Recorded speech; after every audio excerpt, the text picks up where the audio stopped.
So I'm going to present the key findings of some research we carried out within ODI that examines the interaction between aid and governance. As Ed mentioned, the other collaborators on this piece are in the audience, Rebecca, Helen and David.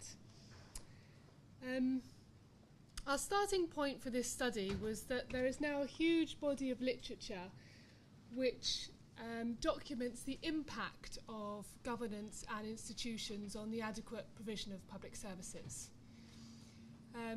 New additions to this literature largely focus on the consequences of specific governance constraints on public service provision and are providing new and interesting ways to diagnose these constraints and distinguish them. But more broadly, the relationship between governance and development outcomes has been so heavily scrutinised that its effects are really part of our conventional wisdom. In contrast, however, we felt that the examination of aid's role in this relationship has been far from adequately addressed. This is not necessarily a new question. We're aware that people have been grappling with these issues for a long time, but the inadequacy of its examination is illustrated by the fact that in practice people in the field are banging their heads together to try and get a right approach. So we wanted to look at examples where aid appears to have had a positive influence on the institutional framework of service delivery, to explore whether aid can actually do anything about specific governance constraints, and if so, under what conditions.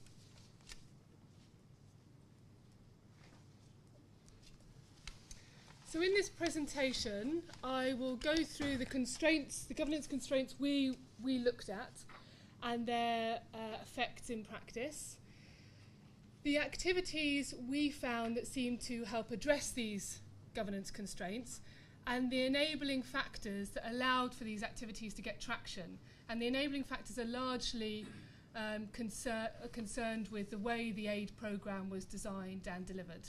And then finally, I'll touch on a few conclusions.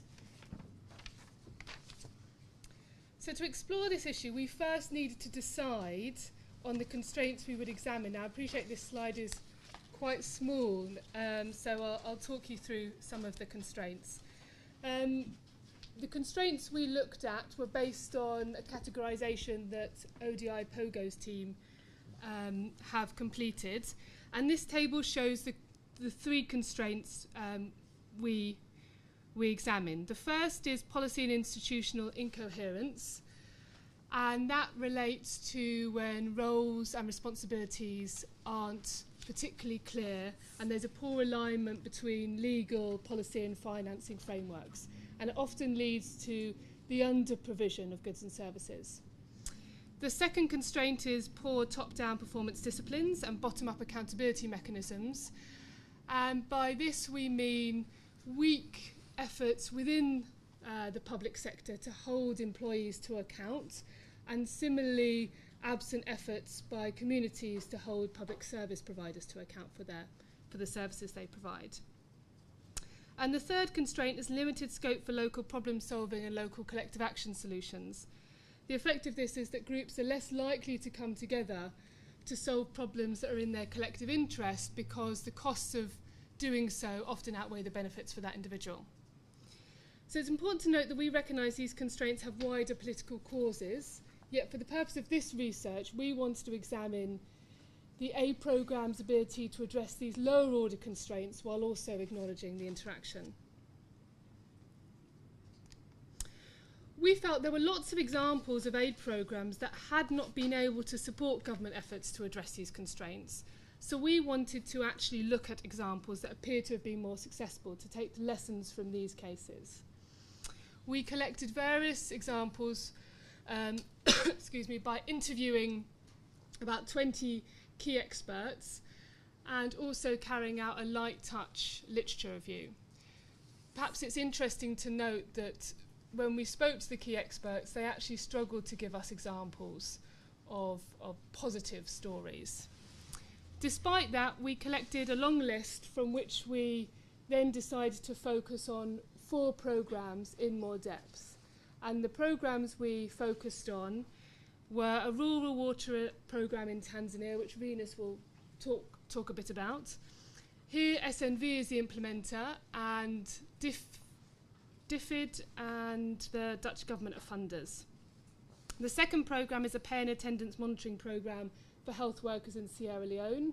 The government of Sierra Leone is the main implementer, and DFID provides funding and TA support and has more recently been supported by the Global Fund.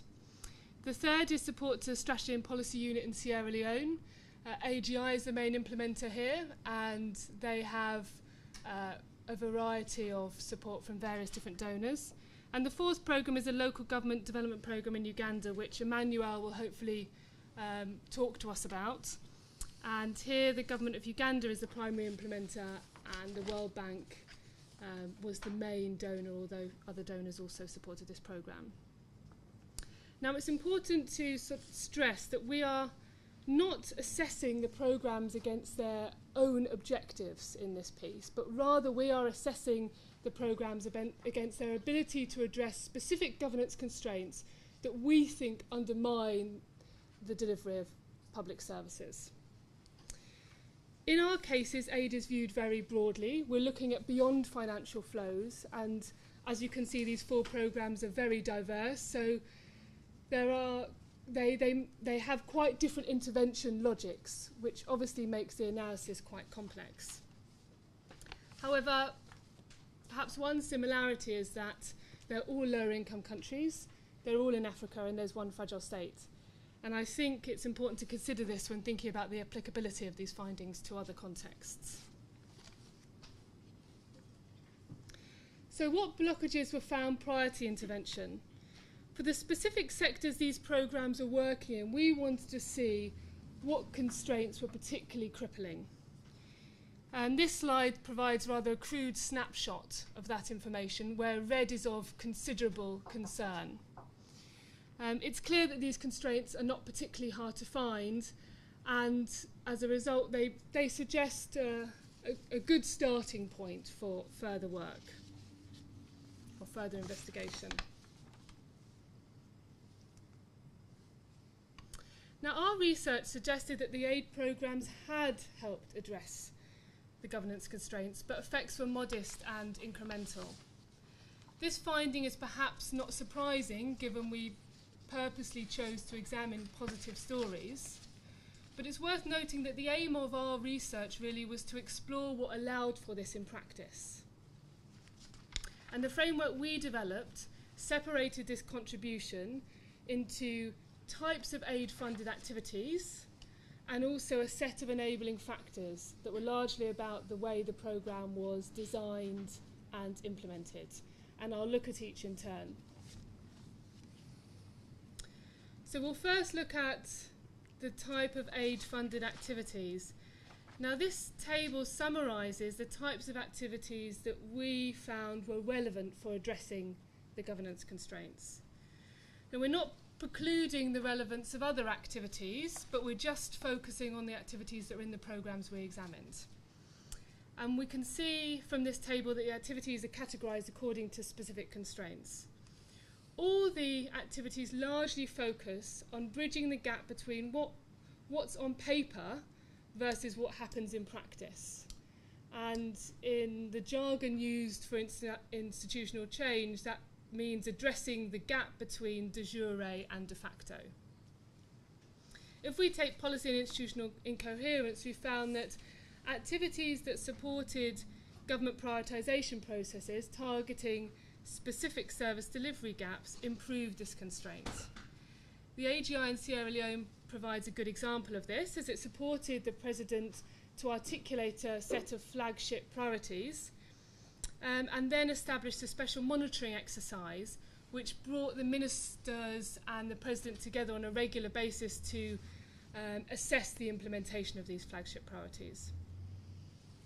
Another example, which is perhaps a more traditional approach, which supports government efforts for top-down performance discipline, relates to the provision of incentives and information to managers to hold their subordinates to account. And that's clear in the budget support example in Sierra Leone in the Local Government Development Programme in Uganda. Now, in addition to the activities, we found there were several factors that influence the ability of the activities to get traction in practice. And these relate to the delivery of the aid programme, primarily. We have divided them into 6 areas, and our research largely focused on these 6 areas. So the first enabling factor supports conventional wisdom that a country-led imperative for change is really a necessary condition for aid to have success. This window of opportunity can materialise as a top-down political prioritisation of the sector for service delivery objectives, or a shift in the accountability relationships at the bottom end of the service delivery chain that mean that communities are holding service delivery providers and those upwards in the delivery chain to account for the services they receive. Now, across all of the programmes, we felt that the donors or the implementing agencies were able to exploit these windows quite effectively. It's important to note that this condition is fluid, though, and it changes over the lifetime of the programme, and we felt, observing the cases, that this condition seemed to determine the reach and the duration of success of the programme. Second, we found that aid packages were successful partly because they supported the delivery of goods and services that politicians could capitalise on in their campaigns. And again, the budget support healthcare programme in Sierra Leone provides a good example of this because it supported President Karoma's political priority of free healthcare. Third, many of the programme activities supported the implementation of legal mandates, thereby exploiting political commitment for these functions and activities, but did so in a way that built on existing systems. So we noted that in the case of the Local Government Development Programme and the predecessor programme to that, one of its primary objectives was actually to test the newly established constitutional and legal mandates for decentralised service delivery and the devolution of the budget. The fourth enabling factor relates to the previous one, and it's about the types of activities the aid programmes focused on. The activities largely focused on the nuts and bolts of service delivery, making existing systems work a bit more effectively. And therefore there was often limited attention given to policy dialogue. Where policy dialogue did take place, it wasn't particularly successful. Now, this is not to say that policy dialogue in of itself is unimportant, but rather in these particular programmes there was limited attention given to it. Fifth, in the case examined, external actors were less like policy advisors and more like facilitators. Many of the activities they supported involved bringing actors together to facilitate local problem solving and collective action solutions. In doing so, the aid programme essentially bore the cost of this interaction, or bore the cost of bringing people together to facilitate local solutions. We have 2 good examples of this. One is the SNV programme, which I'm sure Renus will touch on, particularly this activity a bit more. Supports the implementation of a counsellor oversight coaching activity, which basically brings counsellors together and encourages them to problem solve and address their own problems. And actually in the report we touch on the different style of training provided by SNV versus government. In addition, AGI provides support to management systems, which actually encourages cross-sector collaboration. Finally, we noted in all of the cases, in order to do the above well, often the implementing agency had quite a bit of space to be able to navigate the field they were working in. So they had the space and flexibility to be sufficiently reactive to shifts in the political priorities, and also to take into account learning throughout the lifetime of the programme. However, we appreciate that current donor approaches are sometimes antithetical to these more flexible approaches employed in the programmes we examined.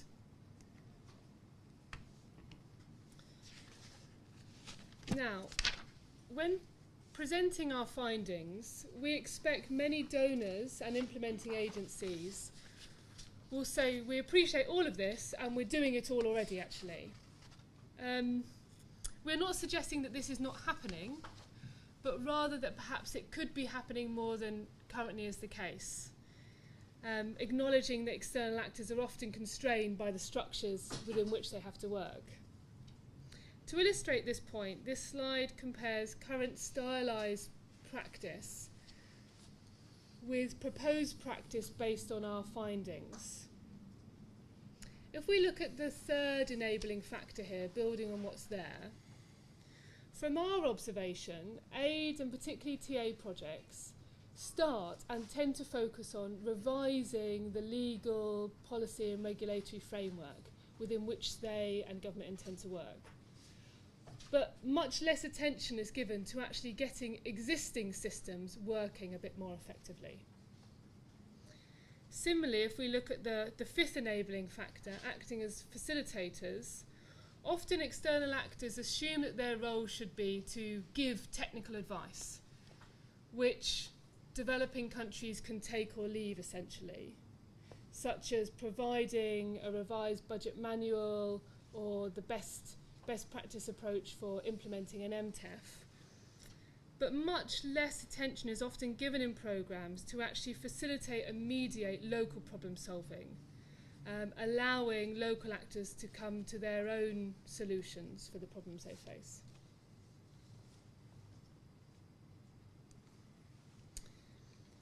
So before turning to the conclusions, it's important to acknowledge that possibly the most significant thing we've learned from years of research and experience is that the role of external actors in development is often limited. Recognising this, though, we feel that donors at the margin can be more effective if certain opportunities and approaches are appropriate. This research confirms what many development practitioners have known for quite a long time, that you need to build on political momentum for change, but it also chimes with newer literature in this field by the likes of Sue Unsworth, Matt Andrews, David Booth, Tom Carruthers, who point to the importance of local problem solving, supporting collective action solutions, and also employing more politically savvy approaches to instigate better development outcomes. So in terms of our conclusions, we observe that government efforts to address governance constraints can be supported by external activities, and the ability of aid programmes to do this appears to us to be largely determined by the types of activities implemented, as well as the existence of these enabling factors which relate to the way that aid is designed and delivered. And bar the emergence of a window of opportunity, which was the first enabling factor, all of these are within the control of the external actor to pursue. The second conclusion is that external actors may be most valuable when they bring domestic and donor stakeholders together behind a common agenda to facilitate sufficient momentum for change. The third point is that donors and implementing agencies should give more attention to actually trying to bridge this gap between what happens on paper, or what's supposed to happen on paper in developing countries, versus what happens in practice. Therefore, more activities should try and support compliance to existing frameworks rather than revising current strategic frameworks. The fourth point relates to some work by Matt Andrews, who actually came to ODI the week before last to present his new book on PDIA. According to Matt, he feels that development change can only really happen when country officials are given the space to problem solve in a sufficiently flexible and iterative way. Our research, I think, is in line with that, but also goes a step further to say that you're only really going to be able to support PDIA if you emulate those characteristics yourself. Therefore, if donors, and particularly implementing agencies, are given the space to be sufficiently reactive to changes in government demands, account for learning on what works and what doesn't work. And then finally, these findings do not contradict the idea that budget support aid modalities might be the best way to provide financial aid to support service delivery objectives. But they are suggesting that perhaps there are other ways we can use aid that actually might be essential complements to budget support, and in particular ways that address specific governance constraints and thereby strengthen the systems for service delivery, which are essential component of improving service delivery results. Thank you very much, Heidi, for that very clear presentation. Very, very helpful. Thank you.